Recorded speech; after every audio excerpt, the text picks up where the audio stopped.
सीताराम। आज हम एक ऐसे विषय पे बात करने जा रहे हैं जो बहुत ही रोचक है, तो हम उसको जानने का प्रयास करेंगे। क्या पांडव सच में अपने शरीर सहित स्वर्ग गए थे या यह केवल प्रतीकात्मक कथा है? अधिकतर लोग जो मानते हैं, इंक्लूडिंग मी, युधिष्ठिर स्वर्ग गए थे। 5 पांडवों में युधिष्ठिर सिर्फ स्वर्ग में, लेकिन क्या यह सच है? आज हम महाभारत, वेदों और अन्य धार्मिक ग्रंथों के आधार पर इस बात की जानने की कोशिश करेंगे कि कहां तक ये सच है, और जो भी हमारा प्रयास है इस विषय को जानने के। तो अगर आप इस वीडियो को अंत तक देखते हैं तो आपको जानकारी मिलेगी, और अगर हमारे चैनल पे पहली बार आए हैं तो ये भी आप सब्सक्राइब करें, क्योंकि ऐसी जानकारियां बहुत सारी उपलब्ध रहती हैं। तो एक्चुअली महाभारत में क्या लिखा है, तो मैंने पढ़ने का प्रयास किया। महाभारत के महाप्रस्थानिक पर्व और स्वर्गारोहण पर्व में पांडवों के अंतिम सफर का वर्णन किया गया है।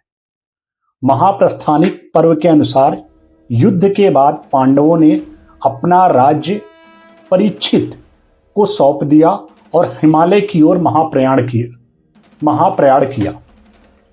एक एक करके सभी पांडव और द्रौपदी मृत्यु को प्राप्त हुए, केवल युधिष्ठिर बचे रहे। स्वर्गारोहण पर्व में लिखा है कि युधिष्ठिर अपने शरीर सहित स्वर्ग जाने लगे, लेकिन इंद्र के साथ जाते समय उन्हें नरक भी दिखाया गया। उनको दिखाया गया कि यह स्वर्ग है, यह नरक है। इस बात का प्रमाण जो है महाभारत महाप्रस्थानिक पर्व अध्याय 1 से 3 के बीच में मिलता है। स्वर्गारोहण पर्व में अध्याय 4 से 5 में युधिष्ठिर के स्वर्ग गमन की बात आती है। क्या अब बात आती है, क्या युधिष्ठिर सच में शरीर सहित स्वर्ग गए थे?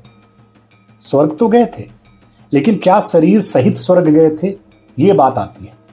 तो जो प्रतीकात्मक कथाएं हैं जो हम आप सुनते रहते हैं, जानते रहते हैं, उसके बारे में अगर हम जानने का प्रयास करेंगे तो पाएंगे कि भारतीय शास्त्रों में कई कथाएं प्रतीकात्मक होती हैं, जो इन जनरल भाषा में समझाने का प्रयास किया हमारे ग्रंथों में और पूर्वजों ने। युधिष्ठिर का स्वर्ग जाना वास्तव में मोक्ष प्राप्त करने का प्रतीक हो सकता है। गीता में भी कहा गया है कि आत्मा अमर होती है, शरीर नहीं। ध्यान देने योग्य बात है, गीता क्या कहता है? आत्मा अमर है, ये शरीर अमर नहीं है। शारीरिक रूप से स्वर्ग जाना संभव नहीं है। कोई भी शास्त्र यह नहीं कहता कि शरीर के साथ स्वर्ग जाया जा सकता है। वेदों और उपनिषदों में कहा गया है कि मोक्ष प्राप्त करने के बाद आत्मा परमात्मा में विलीन हो जाती है। अगर आप रामायण और महाभारत से तुलना करते हैं, तो रामायण से अगर आप तुलना करने की कोशिश करेंगे तो प्रभु मर्यादा पुरुषोत्तम श्री राम का जब अंत हुआ तो वे सरयू नदी में समा गए और विष्णु लोक पहुंचे। यह एक आध्यात्मिक सिद्धांत है जिसे लोग भौतिक रूप से समझने लगते हैं। चौथा, बौद्ध और जैन ग्रंथों में भी एक संदर्भ आता है। जैन धर्म के अनुसार किसी भी जीव का शरीर सहित मोक्ष प्राप्त करना असंभव है।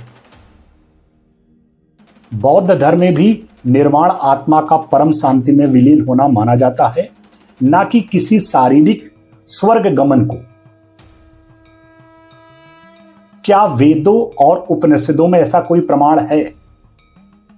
क्वेश्चन उठता है, क्योंकि बहुत सारे लोग इस बात का बात बोलेंगे, क्या ऐसा कहीं है?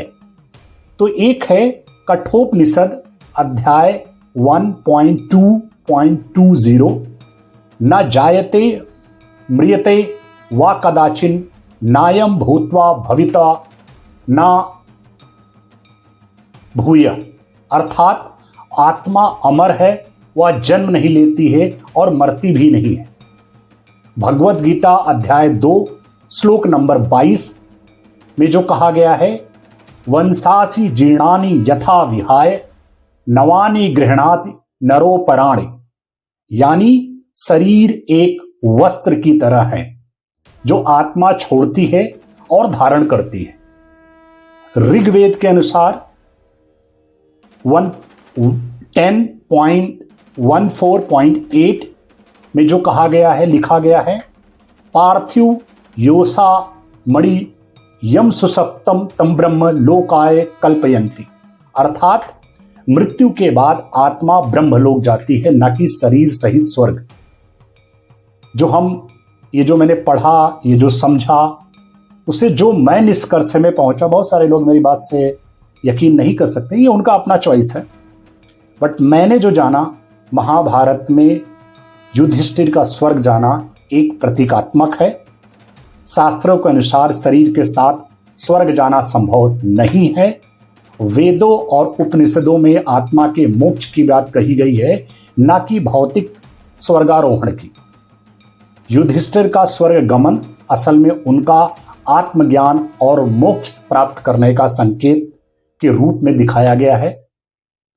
जो हम लोगों को समझना होगा कि ये शरीर पंच तत्व से बना है और पंच तत्व में ही विलीन हो जाना है। आत्मा आज इस शरीर में है, कल किसी भी शरीर में हो सकती है। तो आज हम महाभारत और वेदों के अनुसार यह जानने का प्रयास किया कि पांडवों का स्वर्ग जाना केवल एक आध्यात्मिक कथा थी।